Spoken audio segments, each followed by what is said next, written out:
Magersari bergetar, telah terjadi pembunuhan. Pilu, ibu 59 tahun di Magersari Sidoarjo ditemukan tewas terikat, diduga korban perampokan dan pembunuhan. Seorang wanita di Sidoarjo, ditemukan tewas dalam keadaan mengenaskan, Sabtu tanggal 4 November tahun 2023 pagi. Perempuan tersebut diduga telah menjadi korban perampokan saat berada di rumah.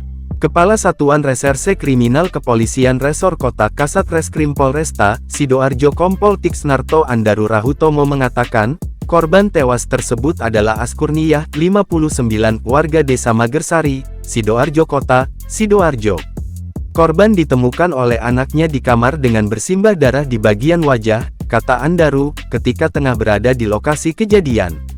Ketika itu, kata Andaru, korban masih sempat berbincang dengan anaknya sekitar pukul 9 waktu Indonesia Barat.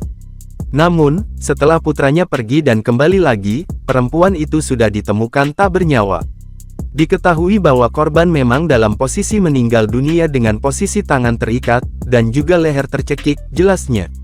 Berdasarkan keterangan saksi, wanita tersebut sempat meminta tolong di dalam rumahnya yang terkunci.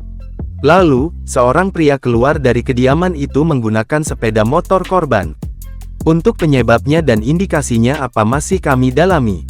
Yang jelas dalam kematian ini ada kekerasan yang mengakibatkan korban meninggal dunia, ucapnya. Saat ini, polisi masih belum memastikan penyebab kematian adalah perampokan atau bukan. Pihaknya bakal melakukan penyelidikan lebih lanjut untuk mencari motifnya. Terkait dugaan perampokan, sementara yang bisa kami temukan motornya saja yang hilang, untuk barang yang lain kami masih koordinasi dengan anak korban, ujar dia. Akan tetapi, Andaru menyebut, kondisi mental anak korban masih belum stabil setelah kematian ibunya. Oleh karena itu, polisi sedikit mengalami kesulitan untuk menggali informasi. Posisinya anak korban masih dalam pemulihan mental, sehingga belum bisa ditanya dengan maksimal, nanti akan kami kabarkan selanjutnya, katanya.